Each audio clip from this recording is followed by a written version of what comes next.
Hello বন্ধুরা, তোমরা সবাই কেমন আছো? আশা করি ভালো আছো। আমরাও ভালো আছি। মা আর মেয়ে মিলে রেডি হয়ে বেরিয়ে পড়েছি। যাচ্ছি আজকে মেয়েকে স্কুলে দিয়ে আসতে। আজকে আমি অনেক দিন পর মেয়েকে স্কুলে দিয়ে আসতে যাচ্ছি, কারণ আজকে মেয়ের স্কুলে রিপোর্ট কার্ড দেবে আর গার্জেন মিটিং আছে। সেই জন্য আজকে আমি মেয়েকে নিয়ে সকালবেলা বেরিয়েছি স্কুলে দিয়ে আসার জন্য। ওরা যখন ঘর থেকে বেরিয়েছিলাম ওর বাবাকে ফোন করে বলে দিয়েছিলাম, সেই জন্য ওর বাবা আমাদেরকে স্কুলে ছেড়ে দিয়ে আসলো। আর এই যে আমার মেয়ের রিপোর্ট কার্ড নেওয়া হয়ে গেছে। আমি এখন আমাদের দোকানেই আসছি, ওখানে ওর বাবা আছে। আর রিপোর্ট কার্ডটা কেমন হয়েছে আমি তোমাদেরকে বাড়িতে এসে দেখাবো। আর আমি যখন আসছিলাম তখন দেখলাম আমাদের নাকতলা উদয়ন সংঘর প্যান্ডেলের কাজ হচ্ছে, সেটাও তোমাদের সাথে একটু শেয়ার করে দিলাম।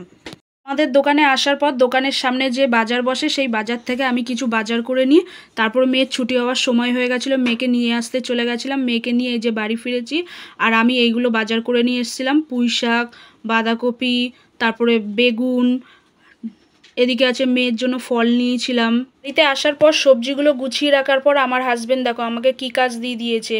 ওর আজকে এই প্যান্টটাই পরতে হবে, আর প্যান্টটার বোতামটা খুলে গেছে, আমাকে লাগিয়ে দিতে বলছিল। সেই জন্য আমি বসে বসে প্যান্টের বোতামটা লাগিয়ে দিচ্ছিলাম। তারপরে আমাদের তিনজনের জন্য টিফিন বেড়ে নিলাম, তিনজন মিলে টিফিন করে নিলাম। আজকে আমি টিফিন বানাতে পারিনি, বাইরের থেকে কিনেই নিয়ে এসেছিলাম।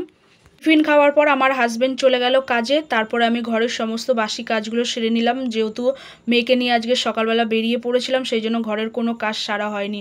এই যে আমার বিছানাটা পরিষ্কার করা হয়ে গেছে, আজকে আমি বিছানার চাদরটাকেও পাল্টেছি। আমি এখন রান্নাঘরে চলে এসেছি। আর এই চিংড়ি মাছগুলো কিন্তু বাজার থেকে কিনে নিয়ে এসেছিলাম, এইগুলো এখন সব পরিষ্কার করব। আর ফ্রিজে কটা ইলিশ মাছের মাথা ছিল সেগুলোও বার করে নিয়েছি, আর এগুলো সব ধুয়ে নুন হলুদ মাখানো হয়ে গেছে। চিংড়ি মাছটাও ধুয়ে নুন হলুদ মাখিয়ে নিয়েছি, আর এক পিস মাছ ছিল সেই মাছটাকেও বার করে ধুয়ে নুন হলুদ মাখিয়ে নিয়েছি মেয়েকে ভেজে দেবো বলে। আর এদিকে চিকেন ধুয়ে রেখেছি, চিকেনের কি বানাবো সেটা আমি তোমাদের সাথে শেয়ার করব। এদিকে ভাত বসিয়ে দিয়েছি, ভাতটা ফুটেও গেছে। আর এই সবজিগুলো আমি কেটে নিয়েছি, এর মধ্যে আছে আলু, বেগুন, কুমড়ো, গাটি কচু, পটল, তারপর পুঁই শাকের ডাঁটা, সব মিলিয়ে আমি এগুলো চচ্চড়ি করব পুঁই শাক দিয়ে। আর এইদিকে কড়া বসিয়ে দিয়েছি, তার মধ্যে দিয়ে দিয়েছি সর্ষের তেল। তেলটা গরম হয়ে গেলে মেয়ের জন্য মাছটাকে সবার প্রথমে ভেজে তুলে নিলাম, তারপরে ইলিশ মাছের মাথাগুলো ভেজে তুলে নিলাম, তারপরে চিংড়ি মাছটাকে ভেজে তুলে নিলাম। তারপরে কড়াতে আরেকটু সর্ষের তেল দিয়ে দিলাম পাঁচফোড়ন, তারপর দিয়ে দিলাম রসুন, তারপরে দিয়ে দিলাম পেঁয়াজ। সব ফোড়নগুলো একটু ভাজার পর দিয়ে দিলাম সব কেটে রাখা সবজিগুলো দেওয়ার পর বেশ ভালো মতন নাড়িয়ে চাড়িয়ে দিয়ে দিলাম সমস্ত গুঁড়ো মশলাগুলো: নুন, হলুদ, লঙ্কার গুঁড়ো, জিরে, ধনের গুঁড়ো আর কয়েকটা কাঁচা লঙ্কা দিয়ে ভালো মতন সবজিগুলোর সাথে সব ভালো মতন নেড়ে চেড়ে তারপর দিয়ে দিলাম পুঁই শাকের পাতাগুলো দেওয়ার পর বেশ ভালো মতন নাড়িয়ে চাড়িয়ে ঢেকে দিলাম সবজিগুলো সিদ্ধ হওয়ার জন্য। সবজিগুলো সব সিদ্ধ হয়ে গেছে, এবারে ভেজে রাখা ইলিশ মাছের মাথা আর চিংড়ি মাছটা দিয়ে বেশ ভালো মতন নাড়িয়ে চাড়িয়ে নিলাম। তারপরে দিয়ে দিলাম আরেকটু চিনি দেওয়ার পর আরেকটু নাড়িয়ে চাড়িয়ে নিলাম। পুঁই শাকের চচ্চড়ি এখন হয়ে গেছে, এবারে আমি এটা নামিয়ে নেব। চচ্চড়িটা নামানো হয়ে গেছে। আর এইদিকে আমি পেঁয়াজ, টমেটো আর রসুন এরকম করে কেটে রেখে দিয়েছি সলিড চিকেনটা বানানোর জন্য কড়া বসিয়ে দিয়েছি। কড়ার মধ্যে তেল গরম হয়ে গেলে সাদা তেল দিয়েছি, তেলটা একটু বেশি করেই দিতে হবে। তারপর দিয়ে দিলাম রসুনটা ভাজা হয়ে যাওয়ার পর দিয়ে দিলাম পেঁয়াজটাও ভালো মতন নেড়ে চেড়ে তারপর দিয়ে দেবো টমেটোটাকেও বেশ ভালো মতন নেড়ে চেড়ে নেবো। তারপরে দিয়ে দেবো সলিড চিকেনটা দেওয়ার পর বেশ ভালো মতন ভেজে নেবো। এবারে এর মধ্যে আমি দিয়ে দেবো নুন, হলুদ, লঙ্কার গুঁড়ো। চিকেনটাকে এবারে আমি মশলার সাথে খুব ভালো মতন নেড়ে নেবো। নেড়ে নেওয়ার পর এটা আমি ঢেকে দেবো 15 মিনিটের জন্য সিদ্ধ হওয়ার জন্য। আর এক্সট্রা করে কিন্তু চিকেনে আর জল দিতে লাগবে না। ঢেকে দেওয়ার পর চিকেন থেকে যে জলটা বেরোবে সেই চিকেনের জল দিয়েই কিন্তু চিকেনটা সিদ্ধ হয়ে যাবে। জল শুকিয়ে গেছে, চিকেনটাও সিদ্ধ হয়ে গেছে, তেল ছেড়ে দিয়েছে। এইবারে আমি চিকেনটাকে বেশ আরেকটু ভালো মতন কষিয়ে নিয়ে এর মধ্যে আমি দিয়ে দেবো ব্ল্যাক সয়া সস 1 চামচের মতন।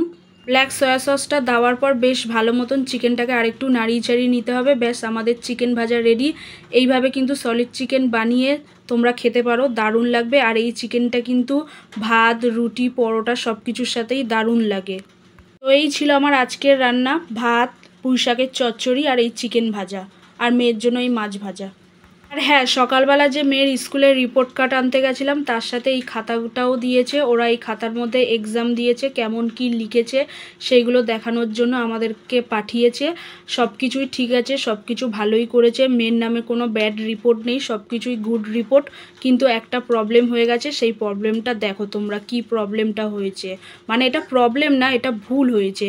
স্কুলের তরফ থেকে ম্যামরা ভুল করে দিয়েছে, কারণ ওদের স্কুলে 4টে দিয়া, সেই জন্যই এই ভুলটা হয়েছে।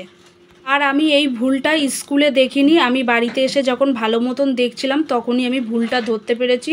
ভুলটা হচ্ছে কি দেখো, ওর নাম দিয়া বিশ্বাস, ওর নার্সারিতে পড়ে, ওর রোল নাম্বার 3, ওর বাবার নাম, ওর মায়ের নাম সব ঠিক আছে, ওর ডেট অফ বার্থ ঠিক আছে, ওর ওয়েট ঠিক আছে 13 কেজি, কিন্তু ভুল হয়েছে মা বাবার পাশে দেখো আমাদের টাইটেলের জায়গায় বিশ্বাস না করে দাস লিখে দিয়েছে। ভিডিওটা এই পর্যন্ত, সবাই ভালো থাকবেন, সুস্থ থাকবেন এবং সবাইকে টাটা।